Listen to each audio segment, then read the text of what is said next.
welcome to this deep dive. You've sent us quite a bit of material, actually, all focusing on production, efficiency, basically how to make things work better. Yeah, a really interesting collection. Articles, notes, quite the mix. It is. So our job now is can kind of dig through all of this and, pull out the core ideas, the really useful stuff for you. Absolutely. And today, we're really zeroing in on some foundational concepts. Just-in-time JIT lean operations and where it sort of started, the Toyota production system, TPS. Right. And the materials you sent give us a great base for this. They do. So I guess the first question someone listening might have is, okay, manufacturing terms. Why is this relevant to me? Yeah, that's fair. But the thing is, these principles, they aren't just about factory floors, are they? They're about being smarter, more effective in, well, pretty much any area where you're trying to solve problems and, get things done efficiently. Exactly. I mean, who isn't trying to do that? It's fundamentally about how to achieve more with less and constantly looking for ways to improve, which actually brings us straight to a really key idea: waste, or as it's called in these systems, muda. Muda, okay, let's talk about that. The sources mentioned Taiichi Ono at Toyota. Right, a key figure. He identified these 7 wastes. We don't need to list them all now, but Yeah. the main point is spotting anything that doesn't actually add value. Precisely.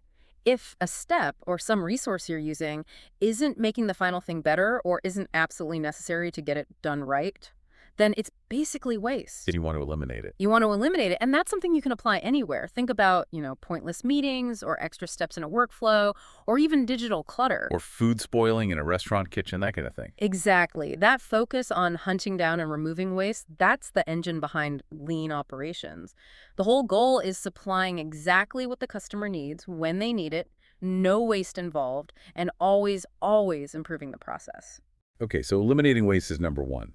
But it feels like things often go wrong because of inconsistency, like plans changing or things not showing up right. You've hit on the next crucial piece: stability.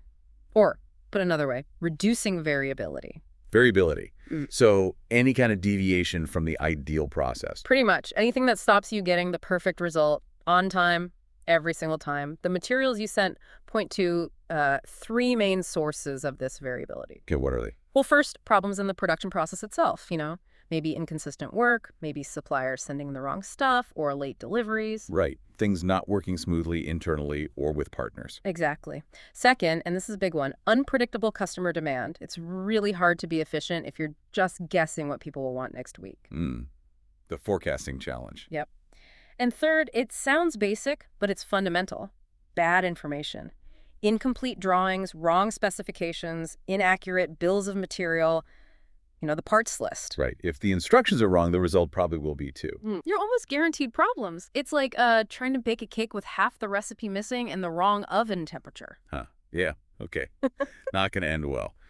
So getting that stability, reducing that variability is foundational for a smooth operation. It really is. And when you have that stability, you can start focusing properly on the next bit: speed and flow, or improving throughput. Throughput. That's basically how much stuff you get finished in a certain time. That's it, the rate of output. The focus shifts to moving things through the system efficiently, minimizing delays, cutting down downtime. And how do you boost that? The sources mention a couple of ways. Yeah, 2 main strategies. First, cut down the manufacturing cycle time. That's the total time, start to finish, for 1 unit. From raw material to finished product. Exactly. And the key there is finding the bottlenecks. Where does the process slow down or get jammed up? Like the slowest machine or the step that always has a backlog. Precisely. Find it and fix it or improve it somehow. Okay, so shortening cycle time by tackling bottlenecks. What's the second way? The second big one is using a pull system. This is really core to JIT. A pull system. How does that work? Instead of pushing products out based on a forecast guessing demand, you only make something when there's an actual signal that it's needed, like a customer order or the next step in the process needing a part. So demand pulls the production along. Exactly. It stops you making stuff that just sits around unsold, cuts down inventory massively, reduces that waste of overproduction we talked about. That makes a lot of sense.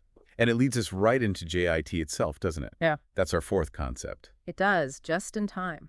At its heart, it's a lean strategy, laser-focused on getting materials to arrive exactly, and I mean exactly, when they're needed for production. Not before, not after. Right. minimize that inventory holding. But it's more than just saving warehouse space, isn't it? Oh, much more. The real power is how it forces problem solving, when you don't have piles of extra inventory sitting around as a buffer. Any little hiccup becomes obvious immediately. Instantly. A machine breaks down, a supplier is late, bang, the line stops.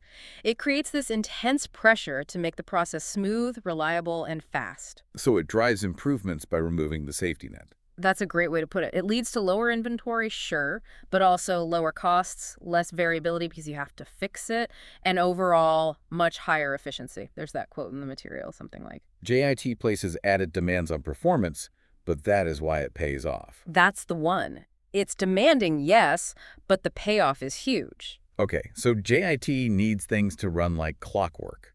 But those materials arriving just in time have to come from somewhere. Suppliers. Exactly. Which brings us to the fifth point, JIT partnerships. This isn't something you can do in isolation. You need your suppliers on board. Totally. It's about building really strong collaborative relationships, supplier and buyer working together, looking for waste and cost savings across the supply chain. It benefits both sides. A real partnership, not just a transactional thing. Ideally, yes. The source mentions consignment inventory as one mechanism. Ah, yes. What's that again? That's where the supplier still owns the inventory, even when it's sitting at the buyer's facility. The buyer only pays when they actually use it.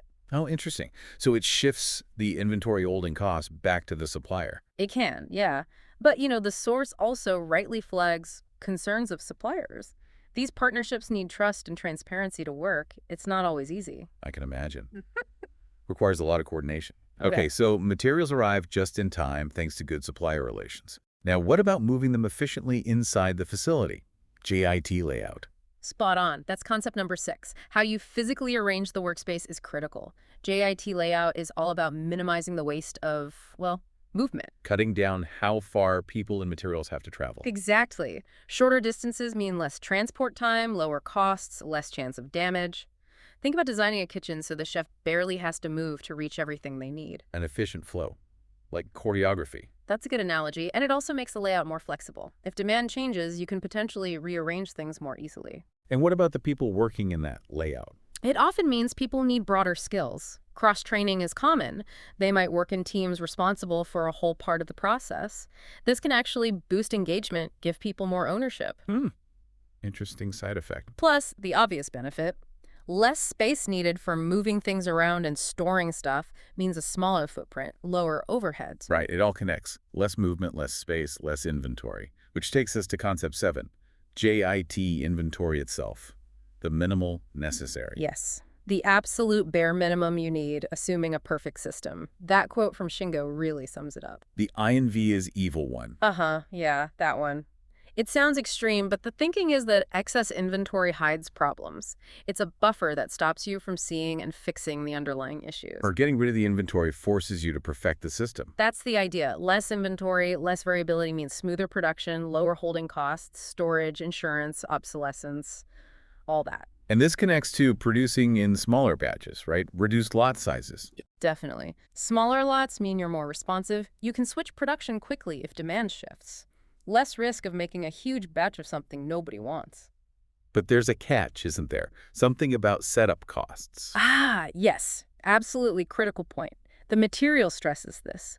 Reducing your lot size only makes economic sense if you also reduce your setup costs. The cost of switching the machines over to make something different. Exactly. If it takes hours and costs a fortune to change over, making tiny batches is going to kill your efficiency. You have to get those setups quick and cheap. So it forces improvements and changeover times, too. It's relentless. It is. The source even included that specific EOQ calculation example. Right, with the 400 units and all the cost figures. Yeah, just to illustrate that this isn't guesswork. You're doing the math to figure out the optimal balance between holding costs and setup costs for your specific situation. Got it.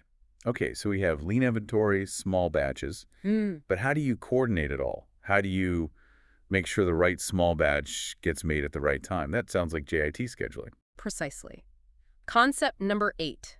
JIT scheduling is about syncing up production with what customers are actually ordering right now. Real-time demand driving the schedule. Exactly. Minimize inventory, optimize flow, stay flexible. And as the source notes, good scheduling is vital for using your resources, people, machines, money effectively. Makes sense. Are there specific tools or methods for this? Two key ones mentioned are level schedules and Kanban. Okay. Level scheduling tries to smooth out production. Instead of making big batches of product A, then product B, you try to make a little bit of each more frequently, distributing the workload evenly. Creates stability. Avoids those big peaks and troughs in demand for specific parts or resources. Right, and Kanban, well, Kanban is the classic visual pull system. Visual cues, like cards. Often cards, yeah, or specific containers, basically a signal. When a downstream process uses up a part, the empty container or the Kanban card goes back upstream as a signal to produce exactly one more container's worth. So nothing gets made unless there's a visual signal saying we need one. That's the essence of it. It controls inventory and flow based on actual usage. And figuring out how many Kanban cards or containers you need in the system is a critical calculation itself, as the source pointed out. A self-regulating system, almost.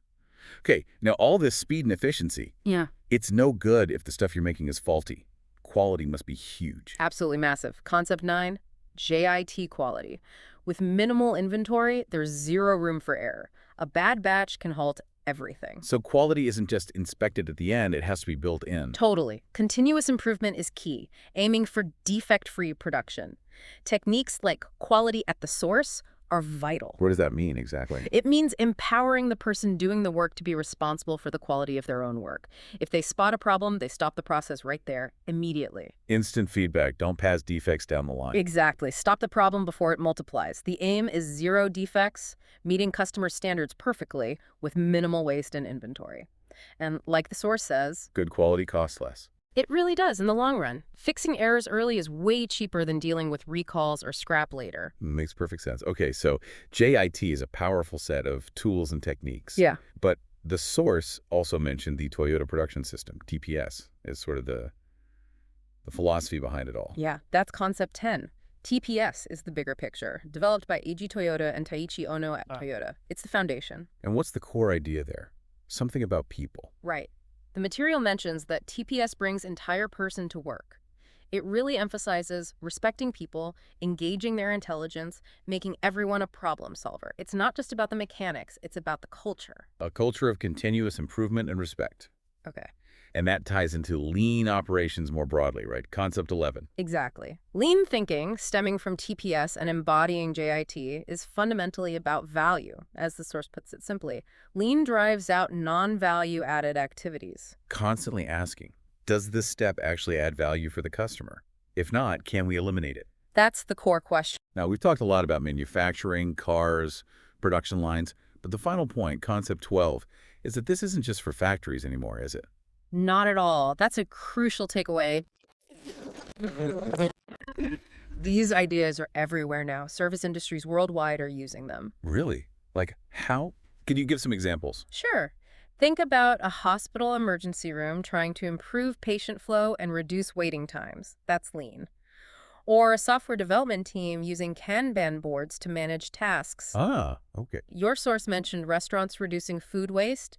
That's JIT inventory principles for perishables, having just enough for the week. Right, makes sense. And it even called out Chick-fil-A's kitchen layout as an example of lean layout for fast food production. Ah, okay. I can picture that. Efficient flow for those sandwiches. Exactly. And think about scheduling staff in retail or call centers based on predicted customer traffic. That's applying level scheduling or flexible scheduling principles from JIT lean to services. Wow. So the principles are really universal when you boil them down. They really are. Eliminating waste, reducing variability, improving flow, being demand-driven. These apply almost anywhere. Okay, so let's try and pull this all together. We've dug into these materials, and the big themes seem to be relentlessly eliminating waste, anything that doesn't add value, then focusing on stability by reducing variability in processes and inputs, Crucial for predictability. improving the speed and flow, the throughput, often using pull systems driven by actual demand, not forecasts. Right, making only what's needed when it's needed, JIT. All underpinned by this broader philosophy, like TPS, Yeah. emphasizing continuous improvement and, importantly, respecting and engaging everyone involved. You've nailed it. And the key thing, as we saw, is that while it might have started on the Toyota factory floor, these ideas are incredibly powerful for anyone looking to be more efficient, solve problems better, no matter their field. It really comes down to looking critically at how things are done and always asking, can we do this better? Is this step truly necessary? Exactly. Developing that lean eye for waste and inefficiency in your own work. Which actually leads nicely to a final thought for everyone listening. Just think about one of these principles. Maybe identifying one specific type of waste in your own daily routine or workflow. What could you eliminate? Or maybe thinking about your tasks like a pull system, only starting something when it's truly needed or when you have capacity, rather than just pushing everything onto your plate at once. Yeah.